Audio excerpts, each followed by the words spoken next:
Hi, everybody. I'm so happy that people will be able to join us.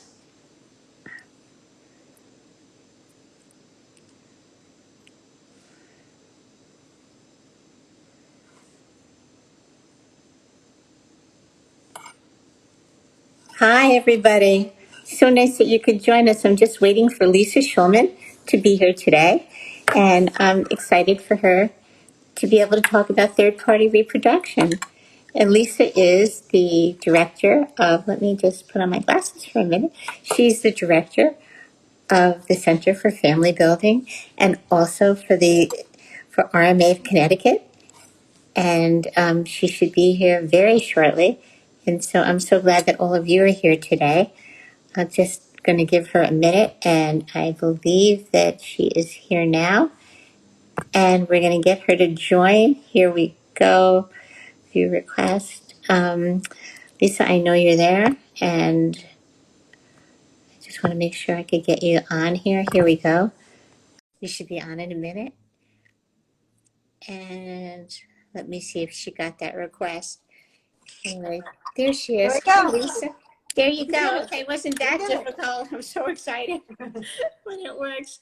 We did Lisa, it. thank you so much for being here today to talk about this effort to normalize third-party reproduction. And I was just telling people quickly a little bit about your background, and you have like the most incredible background when it comes to third-party reproduction and family building with the Center for Family Building, and I'm the director of psychotherapy at RMA in Connecticut, and you've written books and you've talked to the legislature and you've just done like this whole array of things. So thank you for everything you do. Thanks for having me on, Lori. And it's so nice to work with you and to be part of your community. Oh, I feel the same way. I can't even tell you. It's just great. It really is. And it's always been a pleasure, like whenever I've gotten to talk to you. That's So great. this effort that we are trying to do to normalize third-party reproduction, um, thanks for coming on and talking about it so that we can have an Of course. honest. Yeah. Wonderful. Yeah, I really wanted to talk to you because you work with this population so intimately Hmm. and you're so familiar with, you know, positives and challenges and everything people go through. And so when you first heard about it, just to open up this conversation of third party reproduction, and let's just normalize it and have people feel comfortable in their own skin, regardless of how they're conceived. I'm wondering, what your initial reaction was towards it. I think it's fabulous. And I think it's so important. I've worked, for, as you know, decades in this field, in third party reproduction, but, I've also worked in adoption for many years.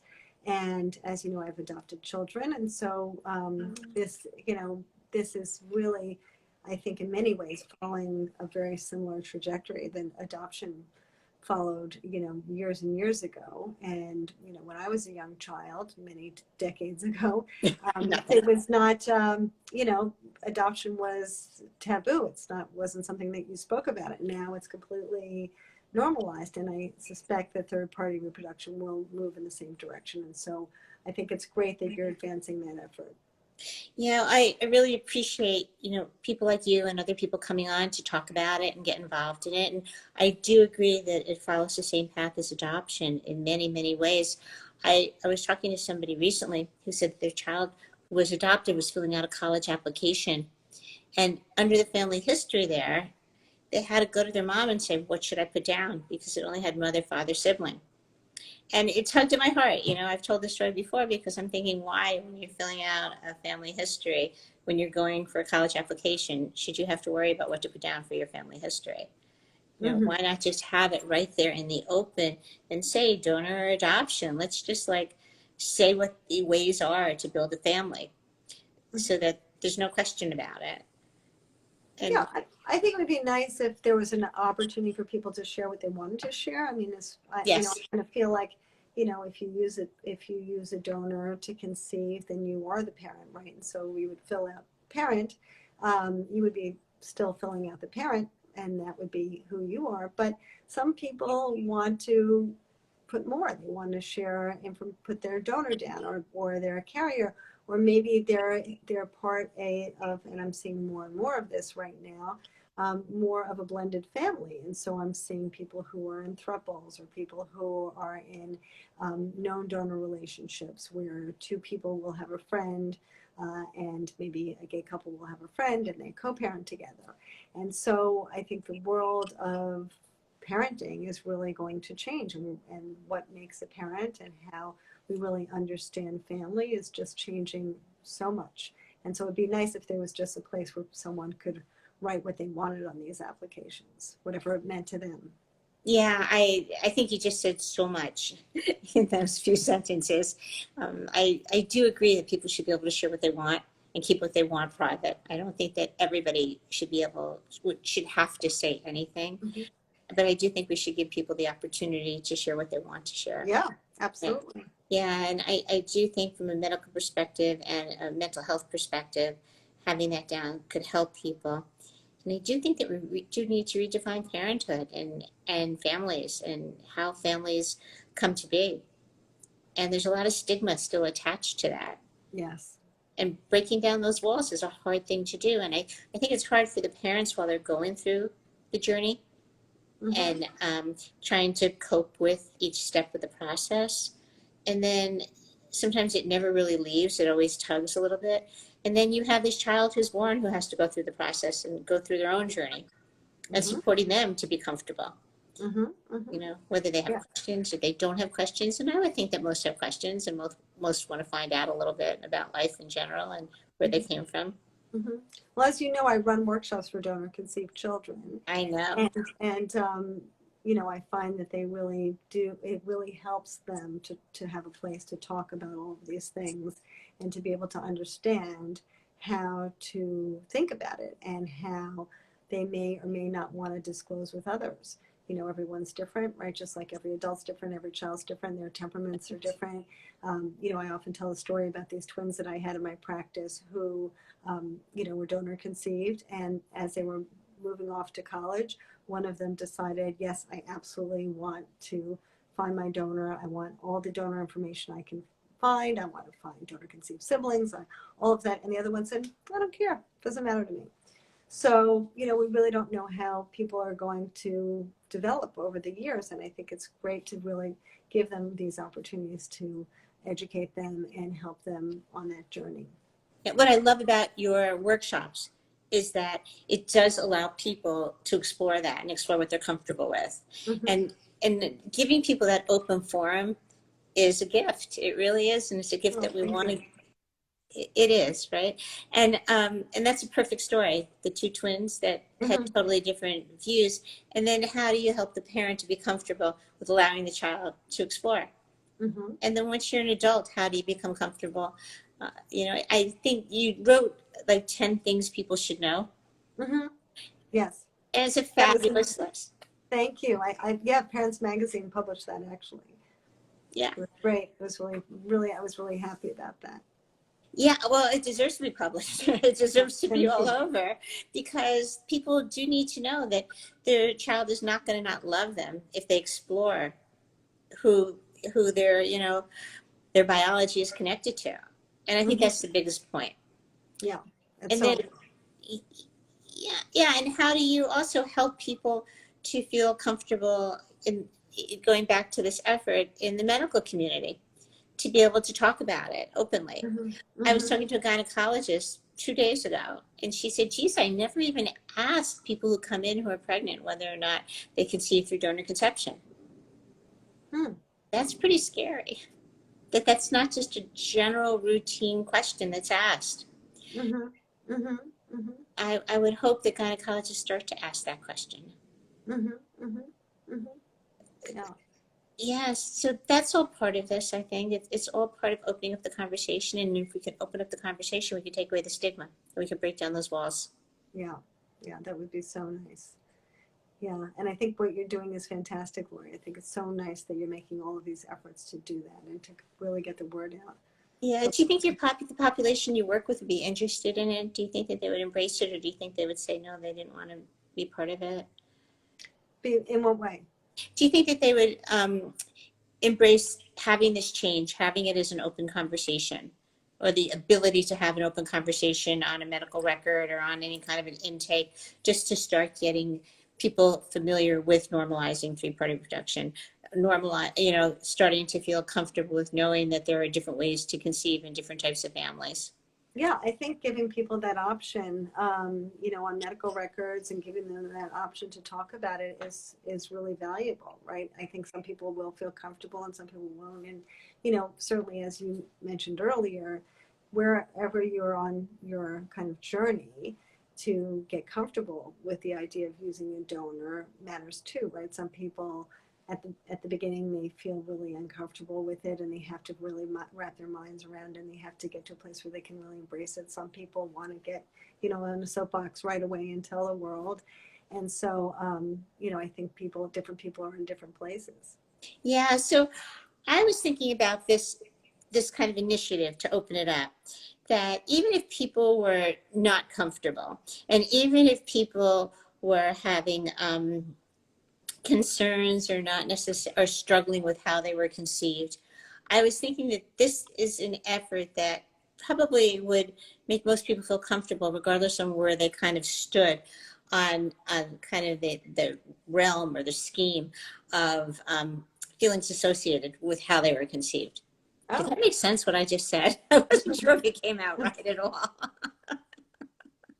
Yeah, I think it's, any way that there's less stigma is great. And I certainly think that, over time it is going to change, but I think things like that, like what you're doing will really, help because it is important to be able to feel like you have opportunities to talk about it if you want to. And that's, I think it's so important to be able to do that. People feel the shame from within and then from outside, right? Yes. And so being able to start to melt a little bit of that shame from the outside can really help. Yeah, I had this really interesting conversation this week also with a rabbi because I'm working with a very young woman who's trying to conceive, who has very, very low, if none, ovarian reserve. And it's unusual to have that at a very, very young age in her 20s.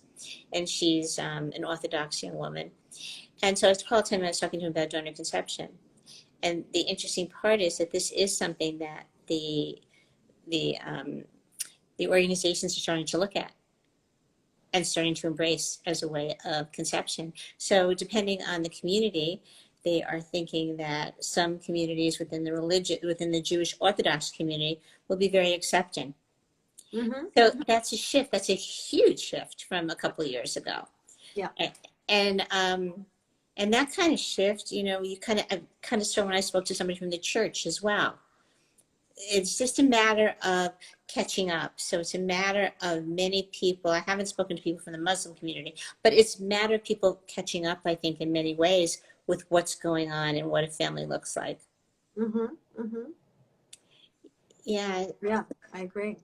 So we're doing this petition, and the petition we're asking people to sign it because we wanted to get enough names together to present it to the AMA.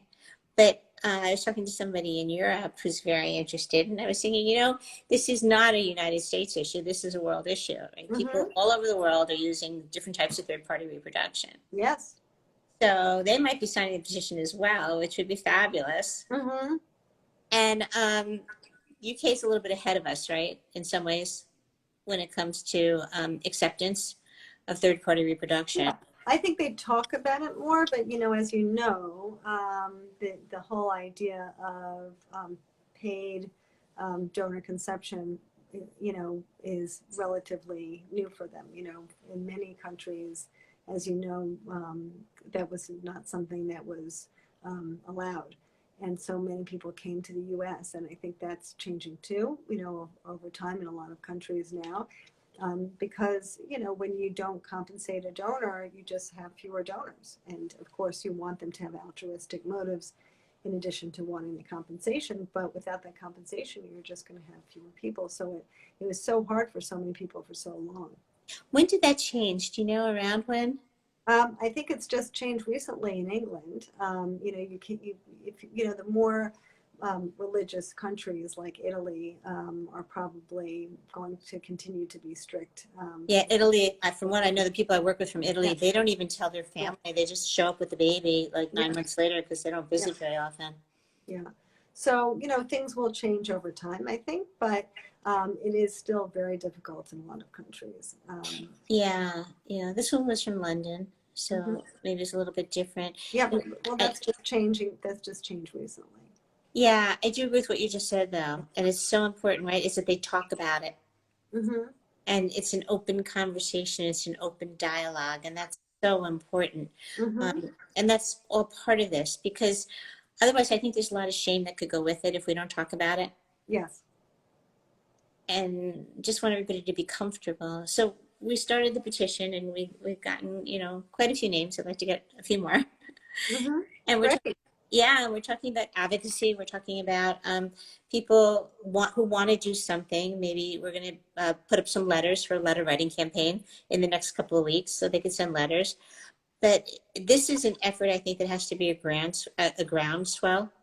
It has to Hmm. come from each individual starting to ask their doctors or ask the people in their community or ask the school system to start talking about different types of conception when they're teaching it in different types of families. Hmm. Yeah, absolutely. I think that's really important. I mean, even in the schools, right? We don't have there's no understanding of donor conception. No, there's not. And I think it's very hard that they don't talk about IVF and donor conception in the Hmm. schools. Yeah. We have to give them your book. That would be great. Absolutely. I'm Yeah, happy to donate them. I think it would be great because Yeah. those are lessons that will allow people to realize that every kind of family matters and every kind of family counts. Yeah. So I think that would be a fabulous thing to do. Right. It should just be part of the, 10th grade biology curriculum or whatever that, or the health class that when children learn about sex. I think it should be. I Hmm. really do. And when you think about it, right, when kids start to explore, I think I read a study, you would know this much better than I do, but I read a study once that said that children who are conceived through third party reproduction tend to ask more questions at a younger age than about sexuality than those that are not raised that way because they're more familiar with the fact that it takes, a little help sometimes to Hmm. be conceived. Yeah. So it would be great to get that in the school system. It would Yeah. be It'd be much more fantastic. accepting. Yes, absolutely. Really start, at the baseline where everybody's understanding how you build a family, right? And everyone Yeah, is the same, right? Even though there's differences, and I talk a lot about this in my groups, there's differences and there's sameness, right? Everybody needs an egg, a sperm, and a uterus to have a baby, right? Everybody does. That's not I know. different I for, put that on my website actually. excuse me? I said I put that on my Oh, website yeah. on the Yeah. third party reproduction page for this. I said it takes three things to have a baby. Yeah. So everyone's the same in that way, right? And so if we kind of just start there and the educational curriculum could talk about all the different ways you put these pieces together and all the possibilities, it really kind of neutralizes everything, right? Yeah, it absolutely. I wish we could kind of work on that, as a part of this effort. And maybe we will. I can't Okay. cut off more at this point, but Uh-huh. I think that is such an important direction to go in. And this does include the schools. It includes everything, but the curriculum is where so much of it starts. Mm-hmm. Yeah, So it's something that we really have to try and embrace. absolutely. Yeah, Absolutely. yeah. It's So, perfect. Lisa, do you think that there's anything else that maybe would be helpful to share with people about this? Or maybe even if you were thinking about the people that you work with, what kind of questions they might have or what their thoughts might be, whether they were good, About, bad, or indifferent, about trying to not call attention to how they were conceived, but make it more normal so that, or make it more routine of a questioning. Do you have any ideas of how they might embrace that? as I said, I think that people are, on a continuum as you see in your own practice of, accepting it and getting comfortable with it. And so, I see the gamut, right? I mean, I see, I saw one woman and she said, if I need to make a cake, it doesn't matter if I use a Betty Crocker mix or if I bake the cake from scratch, it'll taste the same no matter what. Uh-huh. But then I have another woman in my practice who really struggled through her whole pregnancy and all the fertility treatment, all through her pregnancy. And even when she had the baby, and she had twins, and one of her children was a girl, and she had to rename the child before she actually felt a sense of ownership. So everyone's, personality is different. Everybody's struggle is different. Everybody has a different level of acceptance at a different time. And, we just want everyone to get there in the way that they can. And I do think that, efforts like yours, when the doctors and the schools and the outside community is more accepting, it does make it easier for the patients, right? It can just help them kind of drop their shoulders a little bit because they don't have to worry about that external judgment. They may have an internal judgment, but that can fade a lot easier if they know the rest of the world is going to accept them. Yeah, I know that's put so well, really beautifully. I just, before we go, I wanted to ask one more question, if that was okay. Of course. Yeah, you and I talked about epigenetics before. Yes. And I was talking to Dr. Chin, Serena Chin, and she was talking to Camille Gante and I. And Camille's been the most fabulous advocate for this. Yes, I've seen.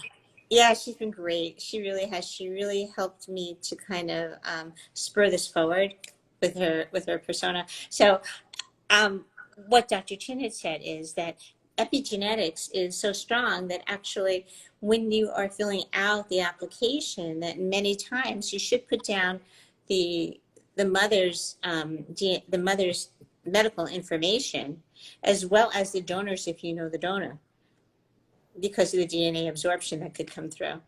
What do you think of that? Mm-hmm. Well, I do think that our body, I've seen, just with someone I know who used a donor embryo, and she has webbed toes. Donor embryo. And she has webbed toes, and her baby has webbed toes. Oh. And so I think that even though she did not share the genetics with the child, I suspect that the baby's body was, or the embryo's intention was to look for a connection with her. And somewhere in that family, in the embryo's genetic family, there may have been some webbed toes, and that may have gotten turned on because it was in her body. So I do think that there is this, really strong dialogue that happens between the embryo and the uterine environment. And that's not a small matter. I mean, we have, research that shows that people who, were pregnant in the third trimester during 9/11 had children with higher cortisol levels than the average child. So it really makes a difference. And that's not a small matter. And, I often say to people, between that and also the idea that your placenta will feed and nourish the baby and kind of build the bricks and mortar of the baby, that you have every right to say to your child when they're a teenager, you have to listen to me because I built you. So I love that. mm-hmm. I love that. Yeah, no, that's great. I actually spoke to one child who wasn't a child anymore. He was in his mid-20s, and he said when everybody was saying that they weren't wanted, he always knew he was. It's very sweet. Yeah, it's interesting, right? So Interesting. Yeah, it's really interesting. Really interesting. Yeah. Well, you do wonderful work, Lori. Well, thank you for everything. I think you're remarkable, and I really admire everything that you've done. You. And I appreciate all the guidance and help you've given me. So thank you. Anytime. Well, I'm always happy to work together. Yeah, me too. So thank you so much.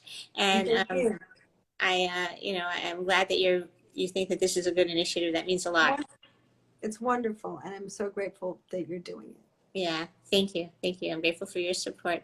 So I'm going to do my best to save this. Okay. And if anybody has any questions, please feel free to reach out. You can instant message me, or you can send Lisa one at the Center for Family Building, if that's okay. Yeah, that would be great. Yeah, and I look forward to hearing from everybody. And thank you for joining another Third Party Thursday. Thanks, Lori. Thank you. Thank you. Bye-bye. Okay, I have to put my glasses on to turn this off. I understand. Yeah.